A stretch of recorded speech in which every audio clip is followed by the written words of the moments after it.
ഒന്നുമല്ല, കാരണം കുട്ടിയാണ്.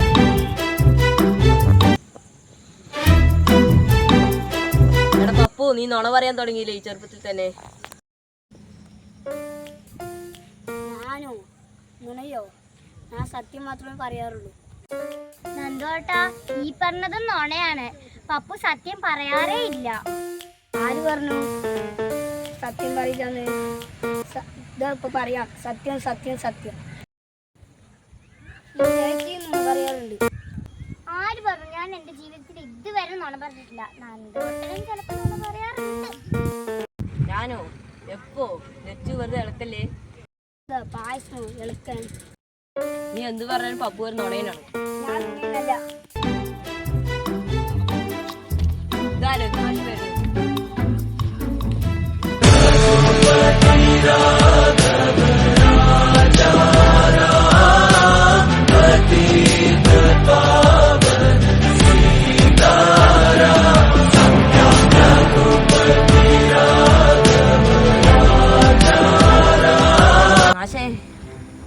മാഷേ, ഈ പപ്പു ഇപ്പൊ നുണ മാത്രമേ പറയുന്നുള്ളൂ.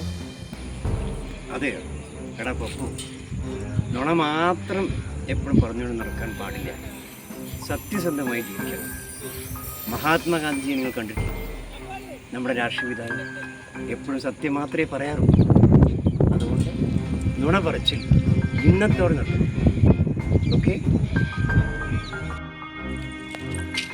എടാ പപ്പു, അച്ഛനോടും അമ്മയോടും വീട്ടിലുള്ള ജ്യേഷ്ഠ സഹോദരിമാരെല്ലാവരും നുണ പറയാൻ സത്യം മാത്രമേ പറയാം.